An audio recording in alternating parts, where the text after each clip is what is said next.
Film की शुरुआत में मॉस्को में एक होटल दिखाया जाता है जहाँ पर कोलेग नाम का एक लड़का अपनी नई दोस्त से बात कर रहा होता है और वो अपनी तारीफ में बताता है कि वो एक आर्मी ऑफिसर है। वो उसको बताता है कि उसके पास बहुत पैसा है। इसकी बात सुनकर लड़की बहुत ज्यादा खुश हो जाती है और ये दोनों एक साथ बहुत सारा वक्त बिताते हैं और बहुत जल्दी ही शादी करने का फैसला करते हैं। अगले सीन में हमें एक प्लेन दिखाया जाता है जिसके इंजन ने काम करना बंद कर दिया था और वो नीचे गिरने लगता है और यहाँ ये पता चलता है कि पूरी दुनिया के हालात बहुत ज्यादा खराब हो चुके हैं। इलेक्ट्रिक से चलने वाली चीजों ने काम करना बंद कर दिया है। सारी ही लाइटें अचानक बंद होने लगती हैं और पूरी ही दुनिया में अंधेरा छा गया है। लेकिन पूरी ही दुनिया में कुछ जगह ऐसी भी थी जहाँ पर बिजली अभी भी मौजूद थी, जिनमें एक मॉस्को शहर भी शामिल था। मॉस्को शहर में टीवी पर चल रही खबरों में बताया जाता है कि उनका पूरी दुनिया से कांटेक्ट खत्म हो गया है। किसी को भी कुछ भी नहीं पता था कि शहर के बाहर कैसे हालात हैं और बाहर वालों को भी नहीं पता था कि शहर में अभी भी बिजली मौजूद है। ओलेग भी ये खबर देख रहा था। उसे लगता है कि ये टेररिस्टों का हमला है। अब जिस जगह पर लाइट नहीं थी उसे ब्लैकआउट का नाम दिया गया और जिन जगहों पर लाइट थी उन्हें लाइट एरिया कहा जाने लगा। मॉस्को की गवर्नमेंट ने ब्लैकआउट एरिया की जानकारी लेने के लिए वहाँ पर ड्रोन भेजना शुरू कर दिए, लेकिन रास्ते में सारे के सारे ड्रोन अजीब तरह से गायब हो जाते हैं। जब आर्मी वहाँ पहुँचती है तो वहाँ के हाल देखकर वो भी दंग रह जाते हैं, क्योंकि जब यहाँ पर ब्लैकआउट हुआ तो यहाँ के सब मानव और जीव जंतु मारे जा चुके थे। हर जगह डेड बॉडी ही मौजूद थी। ऐसा लग रहा था कि कुछ ही समय में ये जगह पूरी तरह से शमशान बन चुकी हो।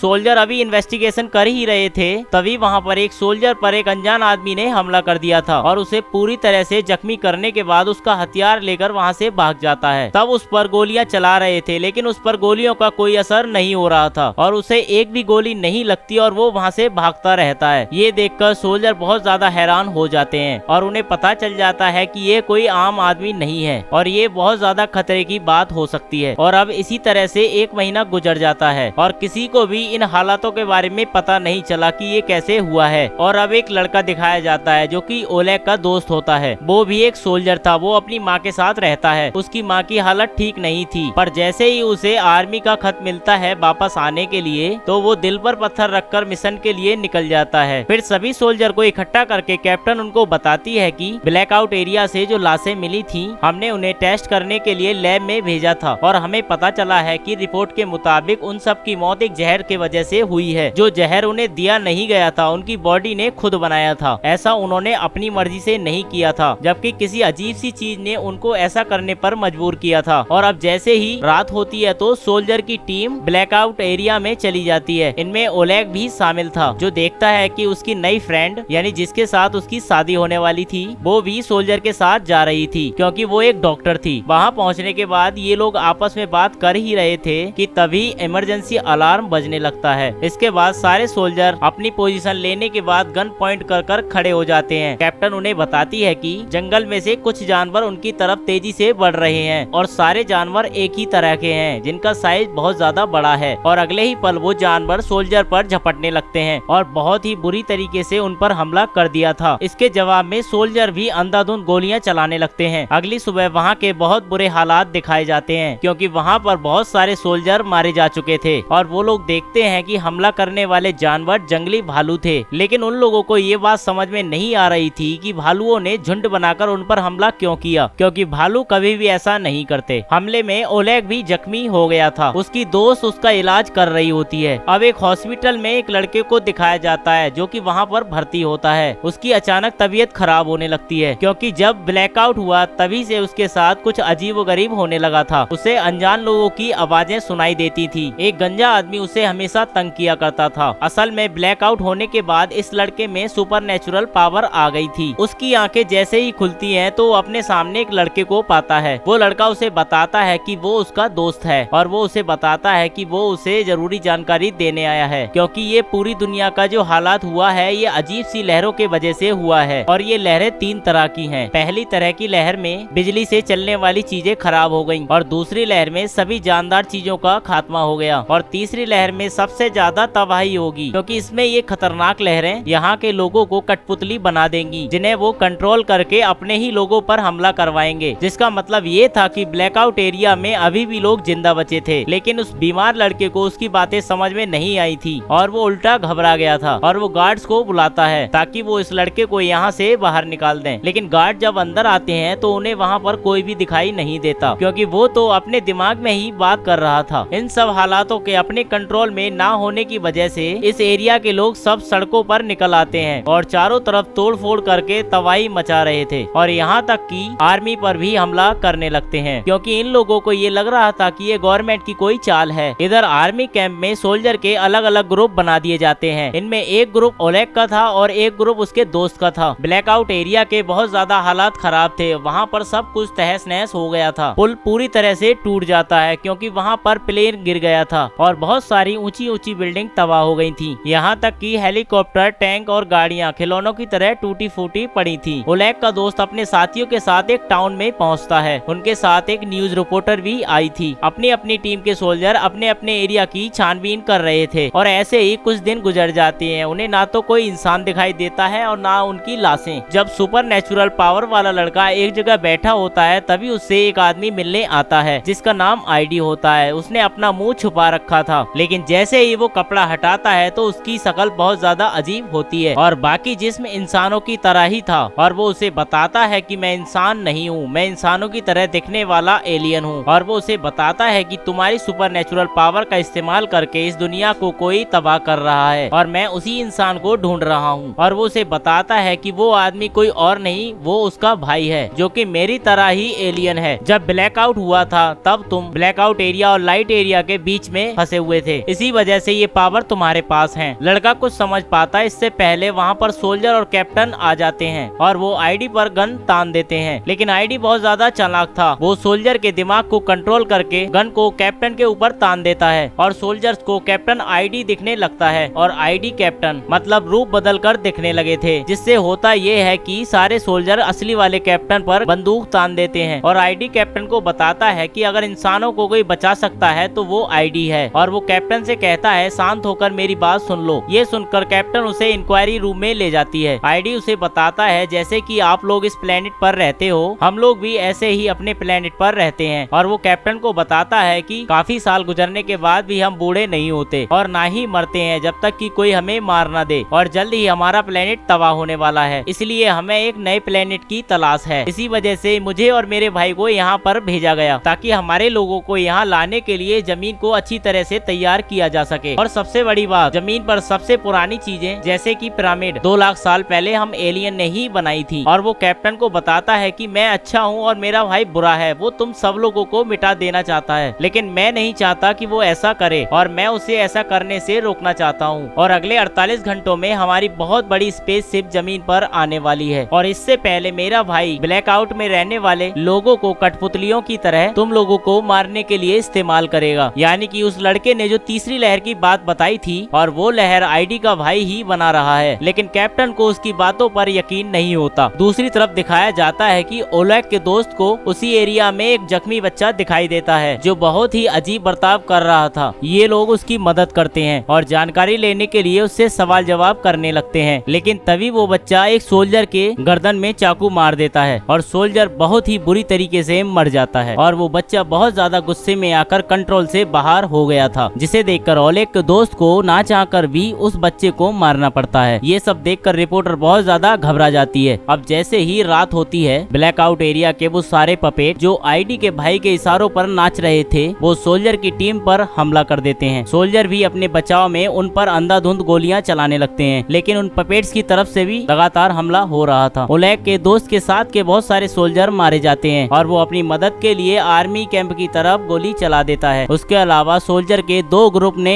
आर्मी कैंप की तरफ फ्लेयर गन चलाई थी। ये सब देखकर आर्मी कैंप वाले बहुत ज्यादा परेशान हो जाते हैं। अब वो सब सोचने लगते हैं कि अब किसकी मदद के लिए जाएं। अब आर्मी कैंप वाले सारी बातें कैप्टन को बताते हैं, जिसके बाद कैप्टन को यकीन आ जाता है कि आईडी झूठ नहीं बोल रहा। अब कैप्टन के पास कोई रास्ता नहीं था, इसलिए वो आईडी से मदद मांगने लगती है। आईडी कैप्टन से कहता है कि मेरे भाई को ढूंढने के लिए हमें पावरफुल लड़के की जरूरत पड़ेगी और मैं अपने भाई को मारने के बाद जितने भी उसने पपेट बनाए हैं मैं उन्हें रोक दूंगा। इसके बाद कैप्टन तुरंत आईडी को लेकर आर्मी कैंप पर पहुंच जाती है। इधर अचानक से ओलेग के फ्रेंड की टीम पर बहुत बड़ा हमला हो जाता है, जिसमें एक एक करके सारे सोल्जर मारे जाते हैं, जिसमें सिर्फ 2 ही लोग बचते हैं, ओलेग का दोस्त और एक रिपोर्टर। पपेट की तादाद बहुत ज्यादा थी, इसलिए वो कैप्टन के पास जाने की कोशिश करते हैं ताकि साथ मिलकर उनका सामना सामना कर सकें। इधर आईडी को दिखाया जाता है जो पावरफुल लड़के को ध्यान लगाने के लिए कहता है, जिससे ये पता चल सके कि आईडी का भाई कहाँ है। और कुछ ही देर की मेहनत के बाद उसकी लोकेशन पता चल जाती है, जो कि एक बहुत बड़ी बिल्डिंग पर खड़ा होता है और वो वहीं से सभी पपेट को कंट्रोल कर रहा था। वो सब यहाँ से निकल ही रहे थे, तभी उन्हें पता चलता है कि पपेट्स ने लाइट एरिया पर भी हमला कर दिया है, जिसका मतलब होता है कि तीसरी लहर का भी असर शुरू हो गया है। इसके बाद कैप्टन बिना समय बर्बाद किए आईडी को अपने साथ लेकर वहाँ के लिए निकल जाती है। सुपर पावर वाला लड़का आईडी को बताता है कि उसके भाई ने उसको देख लिया है और वो उसको मार डालेगा, इसलिए वो उसके साथ चलने की जिद करने लगता है। लेकिन आईडी उससे कहता है कि तुम बेस पर बहुत ज्यादा महफूज हो, और ये कहने के बाद वो कैप्टन के साथ वहाँ से निकल जाता है। वो लोग अभी बेस से थोड़ा ही दूर आए थे, तभी आईडी के भाई को उस पावरफुल लड़के की लोकेशन का पता चल जाता है। उस लड़के को मारने के लिए वो बहुत सारे मिसाइल बेस की तरफ छोड़ देता है। बाकी सोल्जर उन मिसाइल को रोकने की कोशिश करते हैं, लेकिन वो तादाद में बहुत ज्यादा थी और उनकी आंखों के सामने ही बेस पूरी तरह से तबाह हो जाता है और पावर वाले लड़के के साथ साथ बेस पर रुके हुए सैनिक भी मारे जाते हैं। ये सब देखकर कैप्टन को बहुत ज्यादा दुख होता है और उसे बहुत ज्यादा गुस्सा आ जाता है और वो आईडी पर गन तान देती है और वो उससे कहती है कि ये सब तुम पहले से जानते थे, तो उस लड़के को वहाँ पर छोड़कर तुमने ऐसी गलती क्यों की। आईडी उसको बताता है कि हम में से कुछ लोग ऐसे हैं जो बाकी इंसानियत को बचा सकते हैं, और वैसे भी मेरे भाई को उस पावर वाले लड़के की लोकेशन पता चल ही जाती। अगर हम उसको अपने साथ रखते तो हम भी उसके साथ मारे जाते। अगली सुबह ओलेग को अपना दोस्त और वो रिपोर्टर मिल जाते हैं। एक दूसरे को जिंदा पाकर दोनों बहुत खुश थे और बाद में कैप्टन भी उनके साथ शामिल हो जाती है। और समय बर्बाद ना करते हुए ये सब लोग उस बिल्डिंग पर पहुंच जाते हैं जहां पर आईडी का भाई सब पपेट्स को कंट्रोल कर रहा था। लेकिन रास्ते में सभी पपेट्स उनका रास्ता रोकने की कोशिश करते हैं, लेकिन वो लोग इनकी जान की परवाह ना करते हुए टैंक से उनको मारते हुए आगे बढ़ते रहते हैं और पपेट्स भी इन पर हमला कर देते हैं और इन सब के बीच बहुत ज्यादा खतरनाक जंग होने लगती है। लेकिन सभी लोग बचते बचाते उस बिल्डिंग तक पहुंच जाते हैं। आईडी कुछ सोल्जर को लेकर छत पर जाने लगता है और बहुत सारे सोल्जर नीचे रुक गए थे और इसके बाद ओलेग के दोस्त का और आईडी के भाई के साथ सामना हो जाता है। ओलेग का दोस्त आईडी के भाई पर हमला करने के लिए उसके सामने बढ़ता है, लेकिन आईडी का भाई एक ही झटके में उसको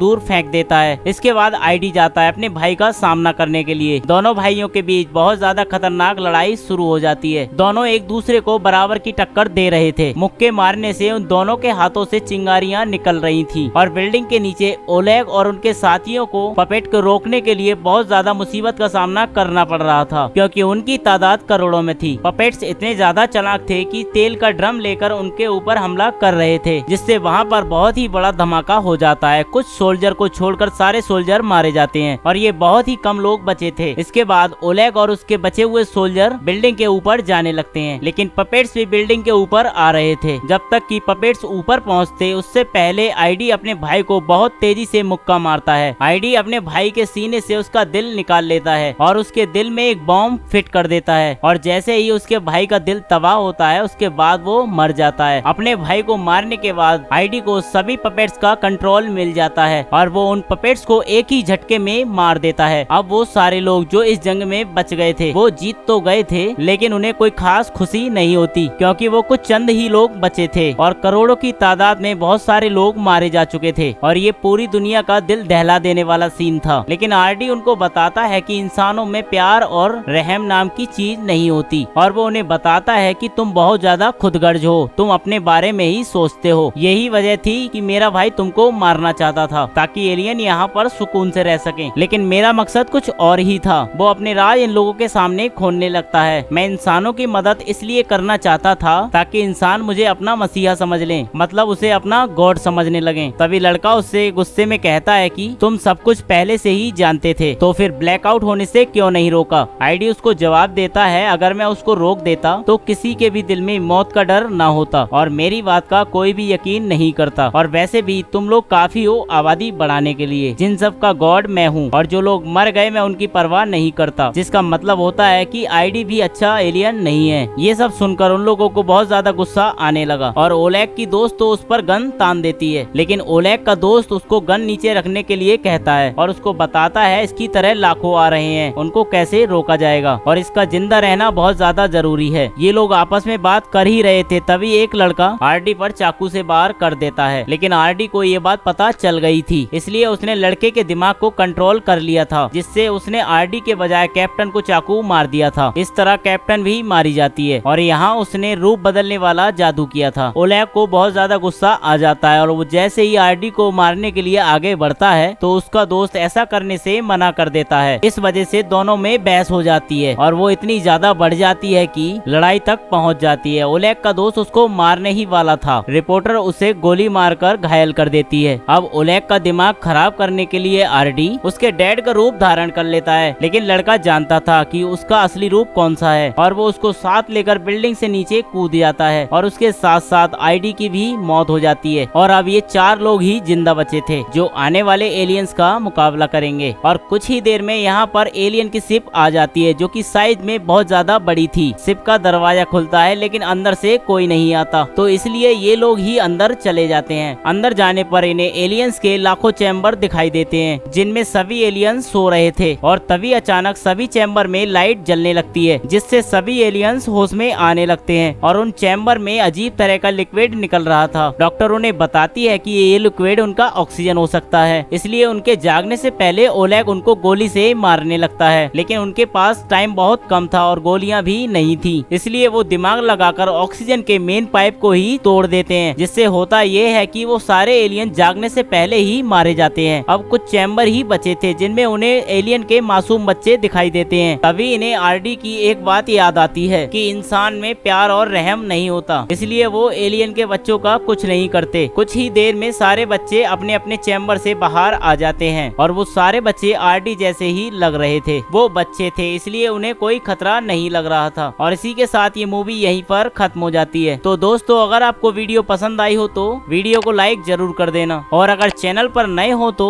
चैनल को भी सब्सक्राइब कर लेना।